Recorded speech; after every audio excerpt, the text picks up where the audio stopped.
ఇక్కడ category వైజ్లా vote polling system సరళి ఉంటుంది ఏ పార్టీకైనా. ఇక్కడ ఎంతసేపు ఉచితాల మీద ఒక కేటగిరీ, మైనార్టీస్ ఒక కేటగిరీ, ఈ మిడిల్ క్లాస్ ఒక కేటగిరీ, ఇక ఏదైతే హై రిచ్ పీపుల్ ఎవరైతే ఉన్నారో మొత్తం సోకాల్డ్ బిలియనర్స్ వాళ్ళ ఒక కేటగిరీ. ఈ బిలియనర్స్లో 1% కూడా పోలింగ్కు రారు. వాళ్ళు వస్తే బాగానే ఉండదు, రారు. ఈ హయ్యర్ మిడిల్ క్లాస్ కూడా ఇంతో అంతో ఏమన్నా మిడిల్ క్లాస్ వర్సెస్ ఇక్కడ మైనార్టీస్ ప్లస్ ఈ ఉచితాలు పొందే కేటగిరీ. ఇక్కడ ఏదైతే ఉందో ఇక్కడ $1 మిలియన్ వచ్చాను ఇప్పుడు ఎవరైందన్నది ఓరాఓరి నడుస్తూ ఉన్నది. ఇప్పుడు ఎవరికి బీఆర్ఎస్కు కాంగ్రెస్కు. మన పాపం రాజు చెప్పినట్టు కాంగ్రెస్ బీఆర్ఎస్ ఒకటి ఎందుకు అవుతుంది? వాళ్ళకి పచ్చగడ్డేస్తే బగ్గమంటుంది. బీఆర్ఎస్ పబ్లిక్ ఏమనుకుంటారు, బీఆర్ఎస్ బీజేపీ ఒకటి అన్నది ముస్లిమ్స్కు మైనార్టీస్కు ఉన్నది, ప్రతి కామన్ మ్యాన్కి అండర్స్టాండింగ్ ఉన్నది. ఎందుకు అంటే చెప్పని గురు నేను చెప్పినా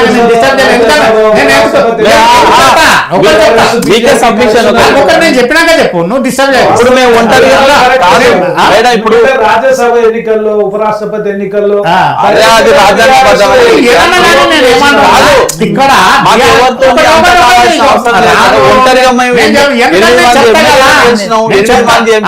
8 మంది గెలిచిన ఏది గెలిచినా మీ గొప్పతనం కాదు, మోడీ ప్రొజెక్షన్లు వచ్చింది తప్ప లోకల్లో కాదు, ఏదో వచ్చింది కాదు.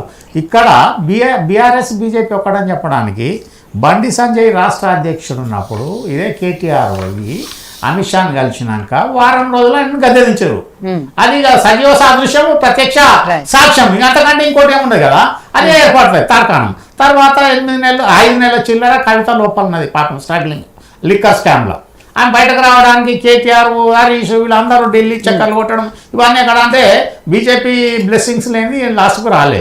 ఏదైతే ఉందో ఈవెన్ ఆయన ఎవరు మనం కేజ్రీవాల్ కూడా లోపల వారేసారు కదా.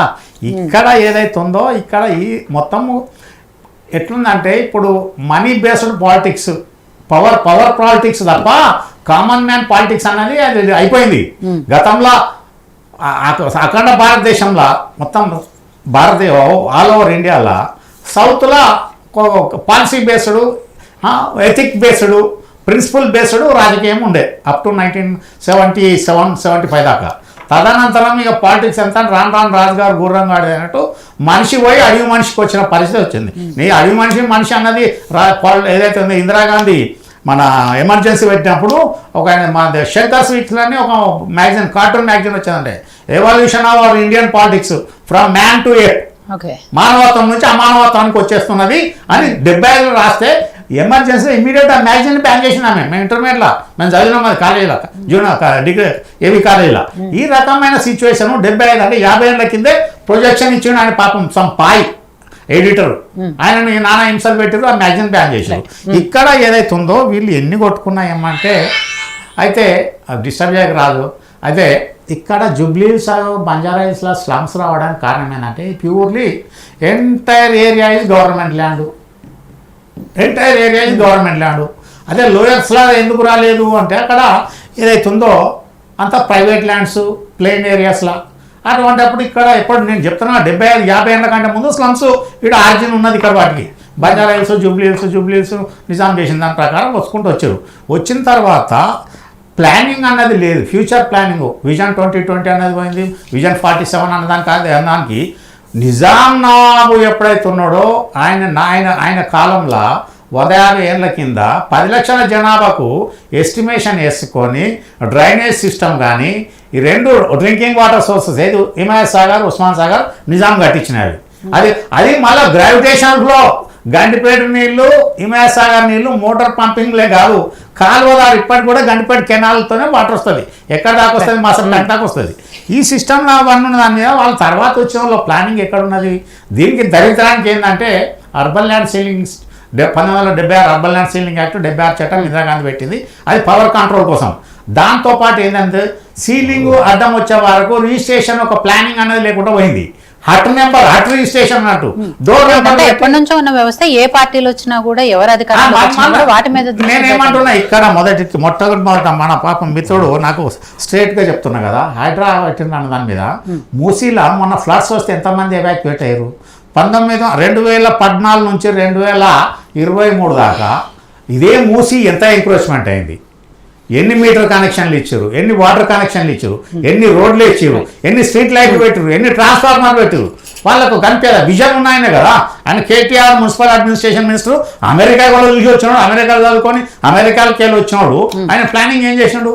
కాకపోతే ఇక్కడ హైడ్రా చేసిన తప్పేందంటే మొన్న సర్వే చేయాలి దానికి రెవెన్యూతోని లేక్స్ ఎన్ని నక్ష ఉన్నది, ఇప్పటికి ప్రతి నక్ష ఉన్నది కదా, ప్రతి విలేజ్ నక్ష ఉన్నది, గ్రూప్ ఆఫ్ విలేజెస్ ఏదో ఒకటి కాదు కదా. ఆ నక్ష ప్రకారము ఆ ఏరియా ఎంత దానికి మెజర్మెంట్ చేసి ఎంత ఎంక్రోచ్మెంట్ బఫర్ జోన్లు ఏంది, అలా బిలో పావర్టీ ఎవరు, ఎబో పావర్టీ ఎవరు, రెసిడెన్షియల్ ఎన్ని, కమర్షియల్ ఎన్ని, ఇండస్ట్రీస్ అన్ని సర్వే చేసి వాళ్ళని ఫస్ట్ రిహాబిలిటేషన్ రీసెటిల్మెంట్ చేయాలి. గవర్నమెంట్ ల్యాండ్ దిక్కులేదన్నది కాదు కదా. ఇప్పుడు ఎక్కడ అటు మన రావిర్యాల సైడ్ కానీ, జవహర్ నగర్ కానీ, కొల్లూరు కానీ, అయితే పోతే బోలెడ్ చేవల సైడ్ కానీ బోలెడ్ గవర్నమెంట్ ల్యాండ్ అది. వాళ్ళను సెటిల్మెంట్ చేయకుండా ఆల్ ఆఫ్ సడన్ యాక్షన్ చేయడము అది ఇల్లీగల్ అన్నట్టు. ఎందుకంటే middle of the academic year వాళ్ళు పాపం తెలిసి తెలియక కొనుక్కున్న వాళ్ళు, వాళ్ళకి అమ్మిన వాళ్ళు దొంగలు, బ్రోకర్లు, ఇదే పార్టీలకు సంబంధించిన వాళ్ళే బ్రోకర్లు చేసి వాళ్ళు గన్ని లీడర్లు, ఏదైతే స్లమ్ లీడర్లు వాళ్ళే ప్రజలను మోసం చేశారు కదా. ఈ రకంగా వాళ్ళు చేసుకొచ్చిన దానికి ఇది ఉంటుంది. ఇక్కడ మా మిత్రుడు అన్నట్టు కాంగ్రెస్ బీఆర్ఎస్ అనేది 80% ఒకటి కాదు. ఏదైతే ఉందో ఒకటైతే వాళ్ళు ఎందుకు పిలిచేస్తారు, వీళ్ళకు ఖచ్చితంగా అదొకటి. ఇంకోటి ఎంఐఎం మీద మన మిత్రుడు చెప్తాడు, అక్బరుద్దీన్ ఓవైసీది బద్దంబాల్ రెడ్డి ఇల్లు మధ్యాహ్నం ఒకటే కాంపౌండ్ వాళ్ళు, ఇల్లు పక్కన బద్దంబాల్ రెడ్డి ఇల్లు, అక్బరుద్దీన్ ఓవైసీ ఇల్లు మధ్యాహ్నం ఒకటే కాంపౌండ్ వాళ్ళు, రోడ్ నెంబర్ 12. అది చెప్పడానికి ఎంఐఎంను ఇప్పుడు కూడా బీజేపీ మంచిగా వాడుకుంటున్నది. ఎందుకంటే అన్ని ఎందుకంటే ఎంఐఎం ఎక్కడ వాళ్ళని అక్కడ ఏ పార్టీతో పొత్తు పెట్టుకుని లేదు. డివిజన్ అయితే డివైడ్ అండ్ రూల్ అన్నట్టు, డివైడ్ అండ్ రూల్ ప్రకారం పెట్టుకుంటూ వస్తున్నారు. అదొకటిగా పోతే ఫ్లడ్స్ దాని మేనేజ్మెంట్ మీద హైడ్రా వచ్చినాక ఇక్కడ ఏదైతే ఉందో మూర్ఖపు ప్రభుత్వాలు నడుస్తున్నాయి, మూర్ఖపు మనుషులు రాజ్యం వెళ్తున్నారు ఇక్కడ. ఎందుకంటే జనాభా 1947 వెళ్తున్నది, 2007 అదొకటి. దానికి తగ్గట్టు అడ్మినిస్ట్రేషన్ అన్న కాడ మ్యాన్ పవర్ రిక్రూట్మెంట్ చేస్తలేరు ఇక్కడ, అదొకటి. ఇంకోటి దివాళ తీసింది వీళ్ళందరూ గ్రహించాలి. అందరు కళ్ళు మూసుకున్న లేరు, ధృతరాష్ట్రులు కాదు, గుడ్డోళ్ళు చెవిటోళ్ళు కాదు. ఇలా శ్రీలంక సంగనాకపోయింది, బంగ్లాదేశ్ గంగలో కలిసింది, పాకిస్తాన్ ఎట్లా సింధు నదిలో కొట్టుకపోయింది, తర్వాత నేపాల్ మొన్న గవర్నమెంట్ దించింది. అదే ఇంకొకటి ఇప్పుడు అమెరికా షట్ డౌన్ చేసుకోకున్నది గవర్నమెంట్, డాలర్ దిక్కు లేక, పేమెంట్ లేకుండా, వాళ్ళకి కాంగ్రెస్ పర్మిషన్ లేకుండా. అంతకంటే దాంట్లో ఇంకోటి లే ఆఫ్స్ చేస్తున్నది. ఇక్కడ జూబ్లీహిల్స్కి చేసిన అన్యాయం ఏంటంటే ఇదే కేటీఆర్ వచ్చినాక 9.5 సంవత్సరాలల్లో మల్టీ స్టోరీ బిల్డింగ్స్ పర్మిషన్ ఏ రకంగా ఇచ్చారు, ఎట్లు ఇచ్చారు. ఒక 20 ఫ్లోర్ల దాకా అంటే ఫైర్ కంట్రోల్ ఉంటుంది, 50 ఫ్లోర్లు 40 ఫ్లోర్లు పర్మిషన్ ఇస్తే రేపు తగులబడితే వాడు పోతాడు. ఇప్పటికిప్పుడే చాలా కొన్ని పెద్ద పెద్ద టవర్స్లలో ఆ గాలి ప్రెషర్కు ఆ విండోస్ కొట్టకపోయినాయి ఉన్నాయి దాఖలాలు ఇప్పటికీ. అటువంటి దాని మీద ఒక ఫ్యూచర్ ప్లానింగ్ లేకుండా ఆయన ఏం చెప్తారన్న దాని మీద ఇష్టారాజ్యం చేయడంతోనే అది ప్రారంభం. ఇక్కడ ఇప్పటి ఏ గవర్నమెంట్ కూడా వీళ్ళు కూడా రేవంత్ రెడ్డికి ఏంటంటే ముందట నువ్వు వెనక గొయ్యి అన్నట్టున్నది. పక్కల బల్లాలు ఇన్నారా, పక్కల బల్లాలు, నెత్తి మీద పిడుగు, కుర్చీకి 4 కుర్చీలు గుంజేటోళ్ళు ఉండరు. అటు దాని మీద అది ఎందుకంటే అది ఒక భయంకరమైన సిచ్యువేషన్ ఉంటుంది మనిషి కంట్రోల్. అటు దాని పరిస్థితిలో రేవంత్ రెడ్డి సిచ్యువేషన్ చాలా హారిబుల్ పొజిషన్ ఉన్నది. దానికి ఏది ఉన్నా ఆయన చెప్పినా చెప్పకున్నా ప్రజలు ఇక్కడ ఏదైతే ఉందో సింపతి వాళ్ళని అట్రాక్ట్ చేస్తారు ఒకటి.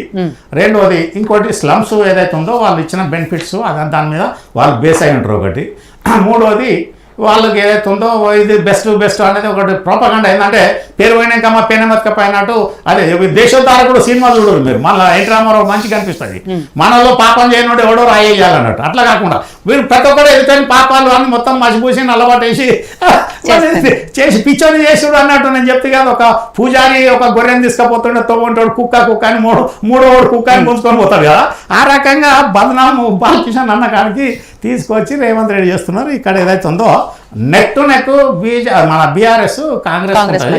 ఎందుకంటే కాంగ్రెస్ ఇలా బతికి బట్టగట్టాలి అంటే వాళ్ళకి మైనార్టీ సపోర్ట్లో 100% వాళ్ళు బయటపడే ఛాన్స్ ఉన్నది. బీజేపీలో ఏదైతే ఉందో యువత ఉన్నారు, వాళ్ళు తిరిగేదానికి ఉన్నారు. ఇక్కడ కిషన్ రెడ్డి కాన్స్టిట్యున్సీ ఆయన చేసింది అనేది వాళ్ళు చెప్పుకోవడానికి కూడా ఎంత ముందు తిరుగుతున్నారు, వాళ్ళ ప్రయత్నం వాళ్ళు చేస్తున్నారు. ఇక్కడ బీజేపీ ఎంత ఎక్కువ ప్రయత్నం చేస్తే కాంగ్రెస్కి అడ్వాంటేజ్. వీళ్ళు ఎన్ని ఓట్లు బీఆర్ఎస్ ఓట్లు వీళ్ళు ఎన్ని గుంచుతారో కాంగ్రెస్కి అడ్వాంటేజ్ అవుతుంది ఆడ. ఒకవేళ వీళ్ళు వీక్ ఉన్నారనుకోరి ఆటోమేటిక్గా బీఆర్ఎస్కు ఎడ్జ్ ఉంటుంది. అది పరిస్థితి ఇక్కడ. మనం ఎట్టి పరిస్థితిలో వీళ్ళు థర్డ్ పొజిషన్ వస్తారు, అది వీళ్ళు ఏమో అనుకుంటారు, కానీ అంత ఈజీ కాదు ఇక్కడ ఏదైతే ఉందో. సరే, ఇంకోటి రెండు